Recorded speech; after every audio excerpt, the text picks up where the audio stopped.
Bonjour à tous, je suis Alexandre Marotet de l'agence Tweno. Aujourd'hui, on va parler ensemble des erreurs 410. Alors, erreur 410 ou 410 gone est un message de réponse du protocole HTTP.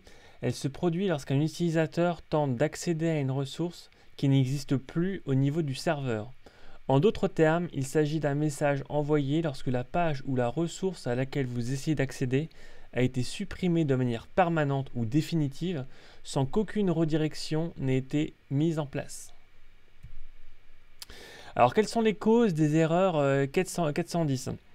Alors, il y a des erreurs qui peuvent être à la fois volontaires potentiellement, en tout cas la mise en place d'une 410 peut être faite de manière volontaire ou également involontaire.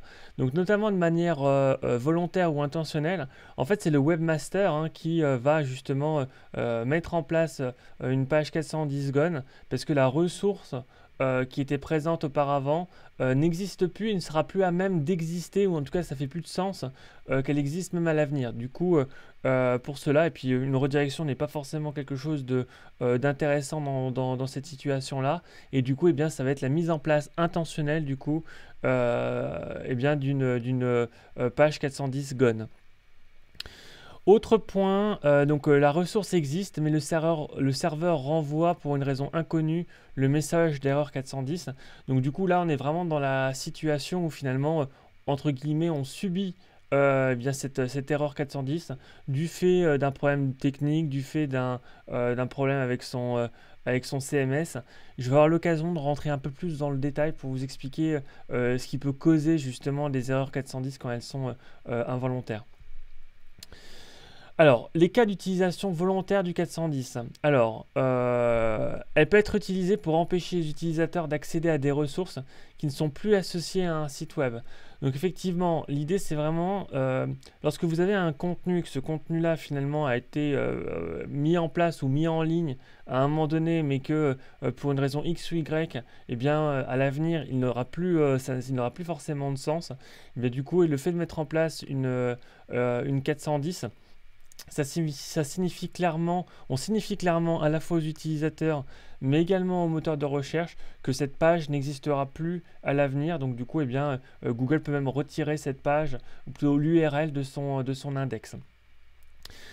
Également, ça peut être le cas par exemple lorsque vous avez des pages où vous faites par exemple une offre qui va être à durée limitée, par exemple sur une date très précise, par exemple, je sais pas moi, la fin de l'année 2021, vous faites vraiment une sorte de promotion liée à cette date-là, mais du coup, vu que c'est quelque chose qui va se produire une seule fois, une fois que la date est passée, mais du coup, ça servira à rien de garder cette page en question.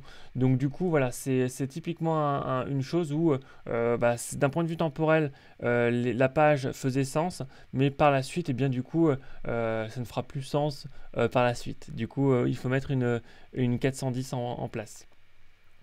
Ça peut être également utile, notamment pour les équipes de maintenance, le fait de mentionner très clairement le fait que la page a été rendue indisponible de manière volontaire. Donc du coup, ça peut être une bonne manière de flaguer également les pages. Alors, l'avantage d'utilisation du code d'erreur 410, c'est ce que je disais un peu tout à l'heure en fait, c'est que autant pour les humains que pour les machines, c'est vraiment un message clair qui est envoyé pour dire de ne plus tenter de revenir par la suite sur cette page-là, parce qu'il n'y a vraiment plus rien qui va se passer dessus.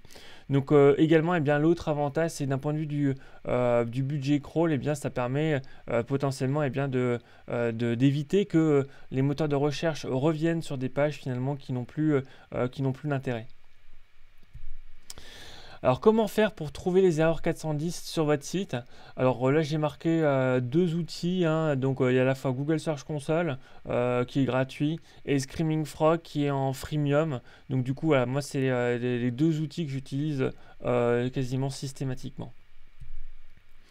Comment corriger le code d'erreur HTTP 410? Donc là, on est vraiment dans le cas où finalement la mise en place de la page 410 gone n'a pas été faite de manière volontaire. Donc du coup, c'est le moment où on subit entre guillemets ce code. Et du coup, l'idée c'est de savoir comment faire pour pouvoir le résoudre. Donc du coup, la première chose à faire, c'est notamment bien de désactiver les plugins au niveau de votre site web. Donc notamment, n'hésitez pas à tout désactiver et à réactiver un par un pour voir finalement bien, quel plugin est susceptible de poser problème. Donc voilà, ça c'est une bonne façon de faire pour remonter vraiment et identifier les choses. Vous pouvez également réparer le fichier donc HT-Access. Du coup, voilà, il peut y avoir des erreurs et des problèmes qui se trament à ce niveau-là. Donc, n'hésitez pas à aller jeter un coup d'œil. Le problème peut venir de là également. Réinstaller vos fichiers également. De temps en temps, effectivement, ça peut bugger. Donc, du coup, si jamais le fait de relancer les plugins, le fait d'avoir jeté un coup d'œil au fichier HT-Access n'a pas mené à la résolution des problèmes, la réinstallation des fichiers peut être quelque chose d'intéressant à mettre en place. Vérifiez également si les URL sont correctes ou non. Donc bon, après, encore une fois, normalement, lorsque c'est incorrect, ça aurait tendance à aller vers une page 404. Donc du coup, à creuser également. Mais voilà, parfois, ça peut être lié à des URL qui sont incorrectes. Après, là, c'est un peu plus effectivement technique, hein, mais notamment en fonction de votre CMS. Et que si jamais le problème perdure, lancez-vous dans le débogage ou faites appel à votre développeur pour pouvoir voir effectivement qu'est-ce qui pourrait causer ce problème de page 410. Autre manière de faire, c'est parfois effectivement l'installation ou la mise en place de mise à jour peut créer des problèmes. Donc, ou même parfois hein, le fait de faire des changements sur son site au quotidien.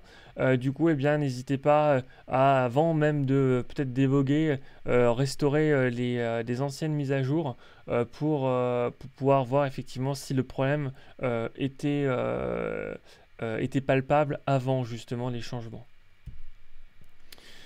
Également, alors, au niveau des bases de données, les bases de données peuvent créer des erreurs. Donc même chose, hein, regardez si jamais il y a eu des modifications sur vos bases de données qui pourraient expliquer justement l'apparition de ces erreurs 410. Donc voilà, donc si jamais vous souhaitez aller un peu plus loin en SEO et notamment sur les erreurs 410, n'hésitez pas à vous rendre sur le blog de Tweno. Alors j'ai notamment une définition hein, sur l'erreur 410 et je rentre beaucoup plus dans le détail sur les différents aspects que j'ai pu présenter pendant cette vidéo. N'hésitez pas également à rejoindre la newsletter de Tweno, c'est gratuit. J'envoie un email toutes les semaines avec du contenu exclusif. Donc n'hésitez pas à vous abonner. J'essaie de faire en tout cas la newsletter la plus qualitative possible. Autre point, si jamais vous souhaitez en apprendre un peu plus sur le SEO, j'ai également une série de e-books qui sont disponibles sur la boutique de Tweno. Et enfin, dernière partie, la formation SEO. Donc si votre objectif c'est vraiment de faire en sorte que vous utilisez le référencement naturel comme un vrai levier de croissance pour votre marque, pour votre entreprise, n'hésitez pas à vous former, notamment avec l'enseignement que je propose. C'est une formation qui est white hat, donc qui respecte les règles de Google et qui a donc pour objectif de vous faire monter en compétences et d'augmenter votre chiffre d'affaires et votre visibilité grâce au SEO. Enfin, n'hésitez pas à liker, à vous abonner et à activer les notifications pour recevoir les prochaines vidéos. À bientôt!